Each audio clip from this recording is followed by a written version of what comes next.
ሰላም እንደምን አላችሁ ውድ ተመልካቾች። ዛሬ ይዤላችሁ የቀረብኩት ወሳኝ ርዕስ ነው። እሱም ለማ መገርሳ ላይ አብይ የፈጸመው ኃጢአት ነው። ይሄ ነገር ኢትዮጵያ ውስጥ የጀመረው ይሄ የለማ ስቃይ በጣሊያንም የቀጠለ ስለሆነ አንዳንድ ምስጢሮችን ይዤላችሁ ቀርቤያለሁ። በጣም ዘግናኝ የሆኑ ነገሮች ናቸው። በጣም ብሩታል የሆኑ እውነታዎችን ነው የምንነጋገረው። እስከ መጨረሻ ድረስ ተከታተሉኝ እያልኩኝ ቻናሉን ሰብስክራይብ ያላደረጋችሁ ሰብስክራይብ አድርጉ፣ ላይክ፣ ሼር፣ ኮሜንት አድርጉ። ቀጥታ ወደ ያስኩት ነጥብ ልሂድ።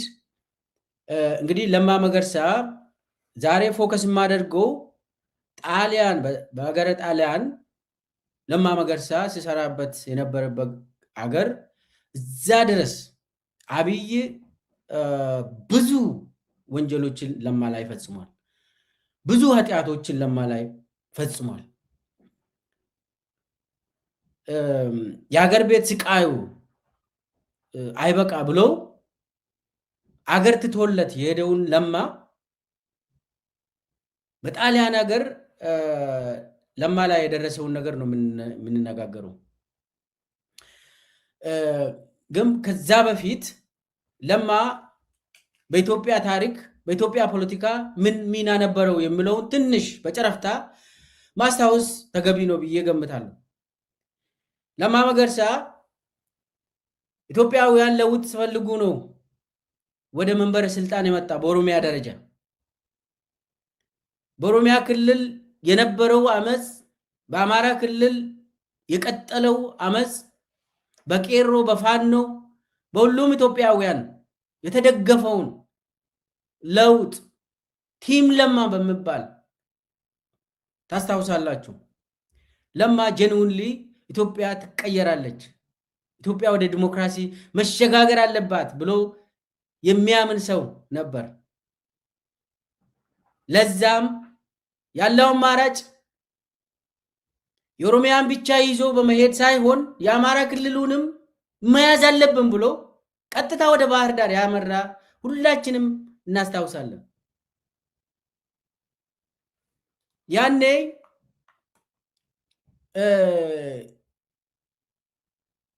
የአማራ ክልል ፕሬዝዳንት የነበረው ገዱ አንዳርጋቸው ነው። ያው ገዱ ብዬ ነው ሁለቱም ፒኤችዲያችን ሰርተዋል፣ ግን ለማ ገዱ እያልኩ ነው የምጠራቸው። ገዱና ለማ መጀመሪያ የተነጋገሩት ኢትዮጵያ ውስጥ ለውጥ ያስፈልጋል ብለው የተስማሙት ያቀዱት የለውጡ ኢንጂነሮች የሆኑት በውጭ ኢትዮጵያውያን በሀገር ውስጥ ሁሉም ዜጎች የተሳተፉበት የለውጥ እንቅስቃሴ ነበር። ያንን መንግስት ውስጥ ሆኖ ኢህአዴግ ውስጥ ሆኖ የህዝብ ድምፅ መሆን የጀመሩት ለማ መገርሳና ገዱ አንዳርጋቸው። እቺ ስዕል እቺ ፎቶ ስዊትዘርላንድ ነች የተነሳችው። ሁለቱም ለጉብኝት ብለው ስዊትዘርላንድ ሂዶ ነው የተስማሙት። የኦሮሞ ህዝብም የአማራ ህዝብም ተመሳሳይ ጥያቄ ነበራቸው። ፍትህን ይፈልጋሉ፣ ነፃነትን ይፈልጋሉ። ይህንን አምኖ ነው ወደ ለውጥ የገቡት እነኚህ መሪዎች። ዛሬ ሁለቱም መሪዎች ለውጥን ያመጡ መሪዎች በኢህአዴግ ውስጥ ሆነው ዛሬ ሀገር ውስጥ የሉም። ዛሬም ማተኩረው ለማ መገርሳ ላይ ነው። ለማ መገርሳ አንዴ ተጠይቀው ብዙ ካምፔን ተደርጎበት ነበር። እዛው ኢትዮጵያ ውስጥ በነበረበት ጊዜ አብይ አህመድ ራሱ የተለያዩ ሀገር ውስጥና ሀገር ውጭ ቅጥረኞችን ገንዘብ በመክፈል ለማ ላይ ካምፔን እንዲደረግ ተደርጓል። የለማን ስም ማጥፋትና ለማ ከፖለቲካ ውጪ እንዲሆን ለማድረግ በኦሮሞ ውስጥም በመላው ኢትዮጵያ ህዝብም ለማ እንዲጠላ ብዙ ርቀት ነው የሄደው አብይ ለማን ሳይበላ በፊት። ያኔ ብዙ ጥያቄዎች ስለተነሱ እናም ለማ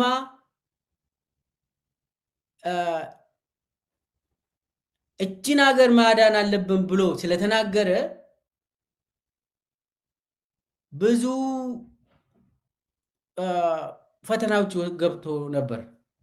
ብዙ ጫናዎች በነበሩበት ጊዜ ለማ ላይ ካምፔን ሲደረግ ነበር። አንደኛ ለማ ባህር ዳር ሄዶ ኢትዮጵያዊነት ሱስ ነው ብሎ ካምፔን ተደርጎበታል።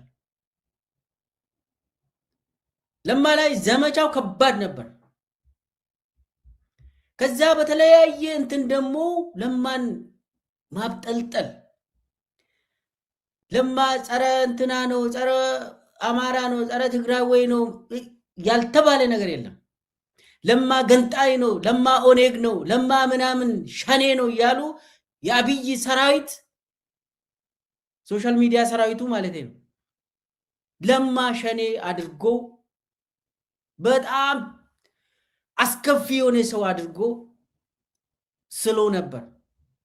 ለማ ያለው አማራጭ እንደገና መናገር ስለነበረበት ተናገረ። ይሄንን ያደረኩት ደግሞ አምኜበት ነው ያደረኩት ብሏል። አንድነት ይሻላል ብዬ ባህር ዳር መሄዴን ምንም አይቆጨኝም ብሏል። ያንን ለማይሆን ነገር ያደረገው አብይ አህመድ ነው። አብይ ነው ከዛ በኋላ ነገሮቹን ጠልፎ ወደ ጦርነት ወደ ትግራይ ጦርነት የወሰደው አብይ አህመድ ነው እንጂ ለማ መገርሳ ከጅምሩም በየዋነት በንጹህ ስነ ልቦና በንጹህ ልብ ለኢትዮጵያውያን ለውጥ ይፈልግ ነበር። አዎ ለማ መገርሳ ኦሮሞ ህዝብን ይወዳል፣ ግን ደግሞ ኢትዮጵያውያንም ይወዳል። ለማ መገርሳ ለኢትዮጵያ አንድነት ምንም ጥርጣሬ የሌለው ሰው ነው። ንጹህ እንደዚህ አይነት ሰው ኢትዮጵያ ውስጥ እያለ አብይ አህመድ አይነግስም። እንደዚህ አይነት ሰው ኢትዮጵያ ውስጥ እስካለ ድረስ ዲሞክራሲ ኢትዮጵያ ውስጥ የግድ መምጣት ስላለበት አብይ ይህንን ሰው ማጥፋት ነበረበት። ከጅምሩም ወደ ኦህዴድ የመጣው ለማ መገርሳ በአመፁ ጊዜ ነው። በአመፁ ጊዜ ወደ ኦፒዲዮ ሲመጣ ብዙ ለውጦችን ነው ያካሄደ። ሌቦችን ሰብስቦ አስሯል። ከስልጣን ውጭ አድርጓል። ዛሬ አብይ እንደገና ሰብስቦ አዲስ አበባ ላይ ኦሮሚያ ላይ በፌደራል ደረጃ የሾማቸው ለማ እኮ እነኚህን አውሬዎች ናቸው ብሎ ከመንገድ ዞር አድርጎ ነበር። አንዳንዶቹ እኮ ሁለት የሙስና ትልልቅ ግራንድ ሙስና ተጠንቶባቸው ለእስር ራሳቸውን የሚጠብቁ ነበሩ። ዛሬ የአብይ ሹመኛ የሆኑት እነኚህ የአብይ ሹመኛዎች አብዛኞቹ በኦሮሚያ በፌደራል በአዲስ አበባ ላይ የተሾሙት በለማ ጊዜ ገለል የተደረጉ ነበሩ። ከህዝብ ፊት ትንሽ ገለል ተደርጎ እንድጠናባቸው እጃቸው ንጹህ ካልሆነ እንድታሰሩ ተወስኖ ነበር በድርጅት ደረጃ። እነኚህን አደራጅተው ነው አብይ ለማን የበላ። ያኔ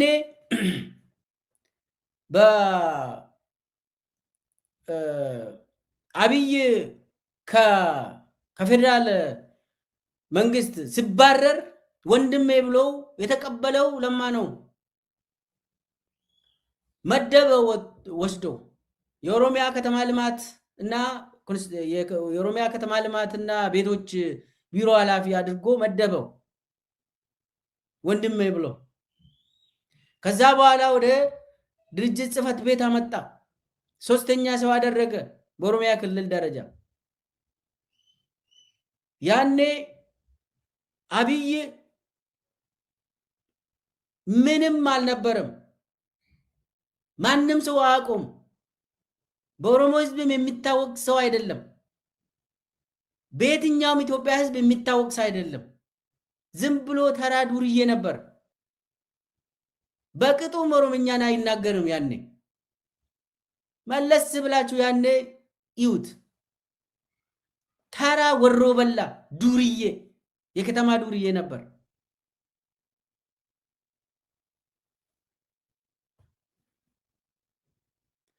እና ያኔ ነው እንግዲህ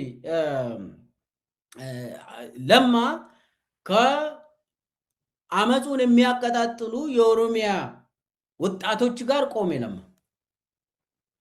ሰላማዊ ትግላችሁን ቀጥሉበት እስከ መጨረሻ ነፃነታቸውን እስከምታገኙ ፍትህን እስከምታገኙ ድረስ በሰላማዊ መንገድ እንቅስቃሴያችሁን ቀጥሉበት ብሎ ፕሬዝዳንት ሆኖ የኦሮሚያ ፕሬዝዳንት ሆኖ በቴሌቪዥን ወጥቶ ሲናገር ነበር። የኦሮሚያ ፖሊስን እንዳትነኩ ወጣቶችን ብሎ አቅጣጫ ሰጥቶ እነኚህ ልጆች በሰላማዊ መንገድ ነው እየታገሉ ያሉት። ጥያቄ አላቸው፣ የሚመለስ ጥያቄ አላቸው። እንዳትነኩ ብለው የኦሮሚያ ፖሊስና የፌደራሉ ፖሊስ ፍጥጫ ውስጥ ነበሩ። ያኔ እነጌታቸው አሰፋ ብሔራዊ ደህንነት ለማንና ገዱን ለብቻ ይዘው ሲያሰቃዩ ማለት ጠርቶ በቢሮአቸው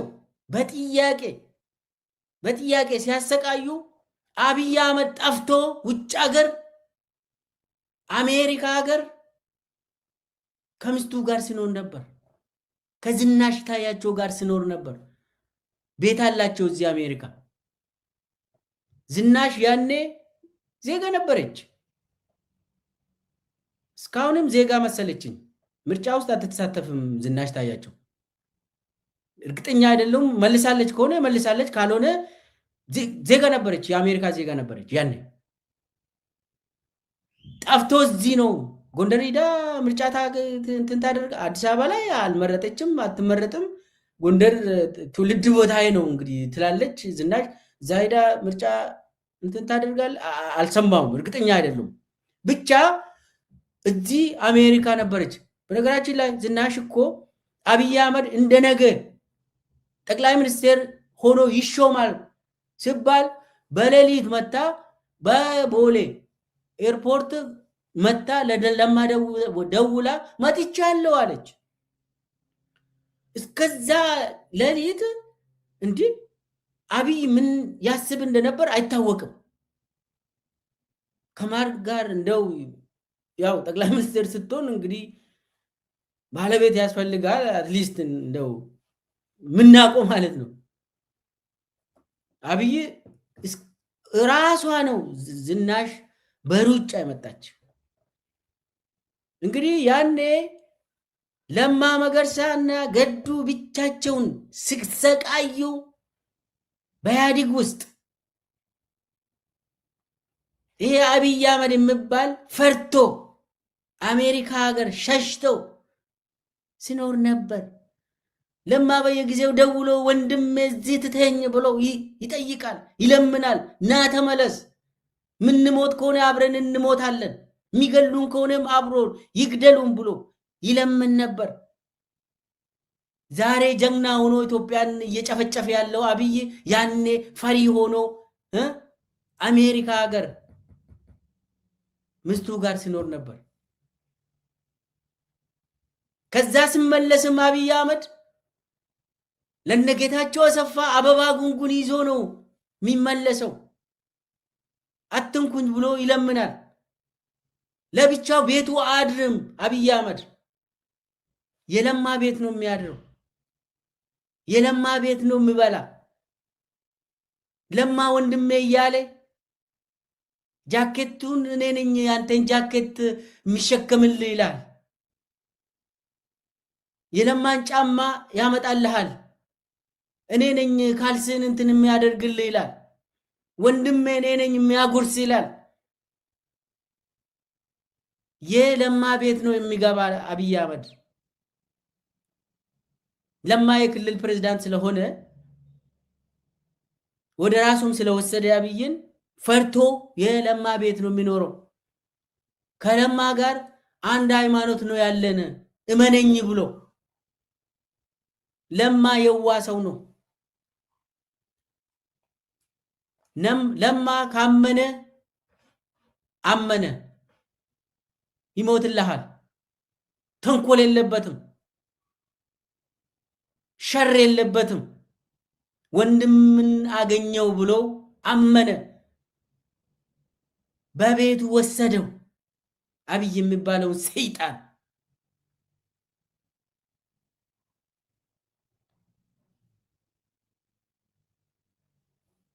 ምግብ በልተሃል ወይ ወንድሜ ይለዋል አብይ። ያንከባክበዋል። እውነትም ወንድም ይመስላል አብይ። ያኔ ለካ ዲያብሎስ ነው ሰው መስለው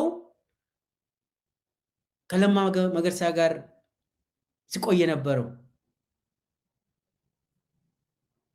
ለማ ማምኖ የራስን ሰው አገኘው ብለው ሲጠየቅ ለማ የሆነ ጊዜ ተጣልታችኋል ምናምን ተብሎ ሲጠየቅ እኔና አብይ ሞት ብቻ ነው የሚያለያየን አለ ለማ።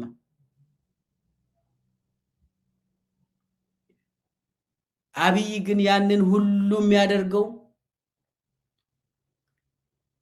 በተንኮል በሸር ሰው መስሎ ቀርቦት ሊገለው ነው፣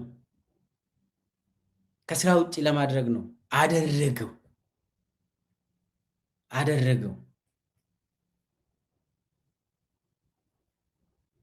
ያኔ ኦሮሚያ ውስጥ ከነሱ ጋር የነበርን ሰዎች ለማና አብይ ሁለቱም የአንድ ሳንቲም ሁለት ገጽታ ብለን አንዱ ጋር ከሄድክ ሌላው ጋር እንደሄድክ ይቆጠራል ተብሎ ፐርፌክት የሆነ ነገር ፍጹም የሆነ ግንኙነት ነው ያላቸው ተባለ። ያንን መጠርጠር ነበረብን። ፍጹም የሆነ ነገር አልነበረም፣ አይኖርም ለወደፊትም።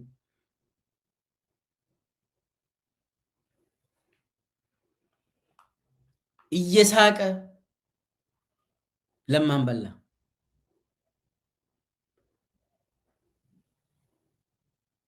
እንደዚህ እያለ እከሌ ላንተ አይሆንም፣ እከሌ አንተን አይወድም እያለ ከለማ ጋር መቆም የሚችሉ ሰዎችን ከለማ ለይቶ ብቻውን አስቀርቶ መጨረሻ ላይ መፈንቅለ መንግስት አካሄደበት።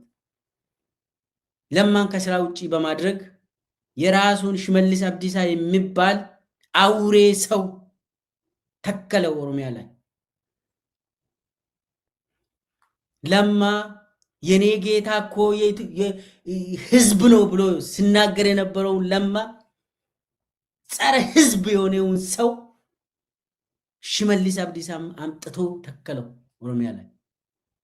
የስቃይ ሰው አምጥቶ ተከለው። ለማን ሲያ የነበረው የኦሮሚያ ህዝብ የኢትዮጵያ ህዝብ ሽመልስን አገኘ።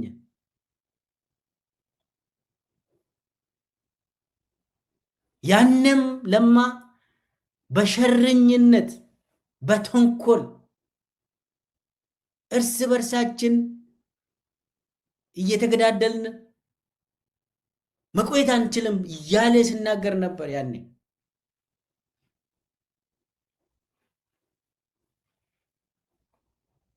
ጌታችን ህዝባችን መሆን አለበት፣ የግል ጥቅም የሚባል ነገር እናጥፋ እንተው እያለ ነበር። ስለምን ነበር አብይ ለማ ይቅርታ፣ የግል ስልጣን፣ የግል ጥቅም፣ የግል ጉዳይ ነገር እንተው፣ አገር እናስቀድም፣ ህዝብን እናስቀድም እያለ ሲናገር ነበር ያኔ።